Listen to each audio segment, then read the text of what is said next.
Today the guys will be reviewing Jim Beam Repeal Batch. Jim Beam Repeal Batch is a Kentucky straight bourbon from the Jim Beam Distillery. This bottle celebrates the repeal of prohibition in 1933. To commemorate this bottle is non-chill filtered, resulting in an experience closer to what it would have tasted like back then. This bottle comes in at 86 proof. We paid $15 for our bottle with an average retail price of $17. As always, your prices may vary. Enjoy. Thanks, Joyce. I'm Josh. And I'm Eric. And Keith is still not with us. He hopefully should be back next episode, but we're just going to do one more review without him because our time is hard to come by. Playing for 3 people. And 2 of us having kids. And 2 of us having kids. 2 of us having kids who are we. Yeah. And both of our wives work on the weekends. Yeah. Yeah, actually, yeah. Anyways, let's drink this whiskey that Joyce just told you about, so. That's bourbon, I think. Maybe not. It's American, I think. It is American. My first whiff was just bourbon. My second whiff was dish soap. Oh. Which was interesting. My first whiff was oak. What is that note? I know what you're talking about. Do you know what note I'm talking about? There's a note there that I don't know what it is. It's like a fruity, sweet note. But like a tinge of Sharpie? I'm just saying. Spot on. There's like a tinge of Sharpie there. Tinge of Sharpie, yeah. I'll take a taste. Ooh, I like that. I don't even know what the notes were. But that was good. My first sip frequently is just, what does it taste like? I'm not looking for notes. I'm just like, do I like this? That's usually my first sip. Yes. My second sip is looking for notes. My first note is, yes, I like this. Oh. My first note is, yeah, I like this. It's a little bit thin, but the flavors are robust enough that I don't care. Spice. Thin and oily. Yeah. Which is not normally how I feel. No, usually it's either thin or oily. Yeah. Spice. A little bit of chocolate. A little bit of like tobacco. Normally when I get chocolate, I get like cocoa powder. This is like chocolate bar. Chocolate bar, chocolate syrup, like melted chocolate. I was gonna go with like a, not even a Hershey's milk chocolate, but like, you know, like when you get the really silky milk chocolate from like Europe? Yeah, it is good though. Very silky. There's a little bit of some sort of fruit there. There is some fruit there. There is some oak spice there. Yep. I think it's berry. I think it's a berry. It's a berry. It's definitely a berry. Yeah. Well, sorry. It's not like, technically banana's a berry. It's not a banana. How is a banana a berry? I don't know, but apparently it is. And strawberries are not. Who decides these things? Not the people who name the fruit. Obviously, because strawberry, not a berry. Is a grape a berry? Yes. Oh, grapes are definitely berries. No. Blueberries are berries too. Blueberries are berries. I think. There's a link down below to a really cool comic about the berry club. I'm at least going to click on this video to click on the link. Ready for ratings? Does it hurt us to only have like 2 seconds of viewer time? Am I ready for ratings? I am. I'm ready for ratings. Yes. 4.5 on the nose, 4.5 on the palate, 4 on the finish. That nose was super inviting. I loved it from the moment I took my first sniff of it. The nose followed right into the palate. The palate had a lot of notes that I very much enjoyed. There was a lot of notes, but it wasn't overly complex because it was also thin and oily. It was lots of notes and not complex. It was just super inviting, honestly. The finish is this one's weak point at a 4. You know, it is 4.5. Sure. That's what I got.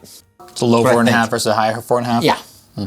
I'm going 4 on the nose, 4.5 on the palate, 4 on the finish. Okay. I felt judged. I got fruit on everything. Nose, fruit. Palate, fruit. Finish, fruit. I love fruit notes. I do really like fruit notes. Especially on bourbons. But there's also... Especially on bourbons. Yeah, you're right. I also really like fruit notes on Irish whiskey. Irish and Scotch, usually when we get fruit notes that are like berry, like we're getting right now, it's because there's a finish. Yeah. Bourbon, there can't be a finish unless they actually finish it. In which case it's a bourbon finished with something that's not technically bourbon.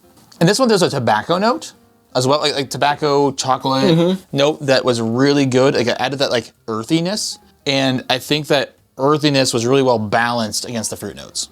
I think that might be why I like fruit notes in bourbon so much, is because you can't age it in some fruity barrel. Yeah.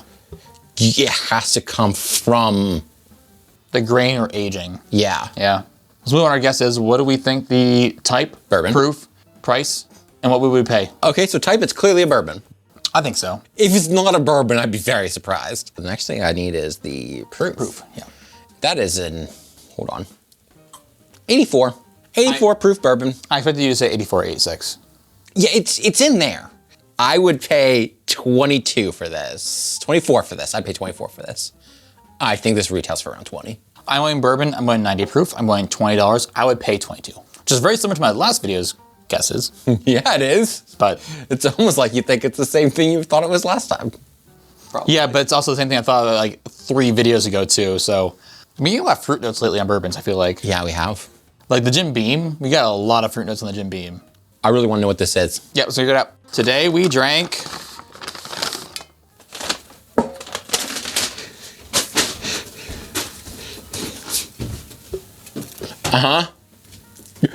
Okay.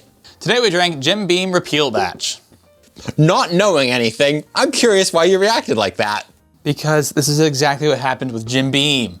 Like when we drank actual Jim Beam 4 reviews ago, we said almost the exact same notes, if I'm honest. Huh. Okay. Is Jim Beam Kentucky Straight Bourbon. It is 86 proof. Nice. It is non-chill filtered though. Yeah, I saw that. Yeah. So that's the big thing about this, is that they purposely put this bottle out to be non-chill filtered. This is technically a limited edition. Okay. And it's been a limited edition for a while. So if you can find this and you want to try it, like if you find it and you really want to try it, pick it up, because it may not be out much longer.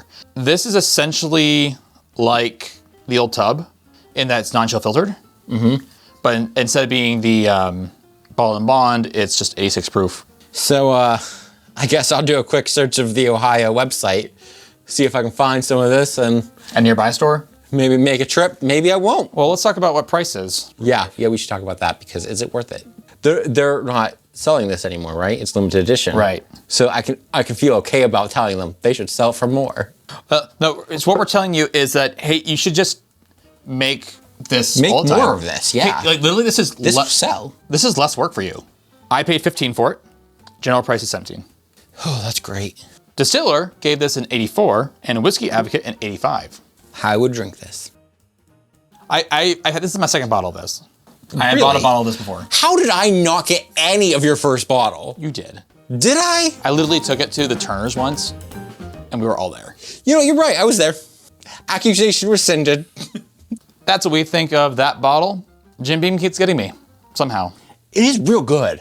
Somehow. Like our previous whiskey was Buffalo Trace and we just gave that better ratings. We sure did. I don't know if you feel bad. Taylor's gonna tape. Yeah, just until next time, may the winds of fortune sail you. May it always be the other guy who says, This drink's on me.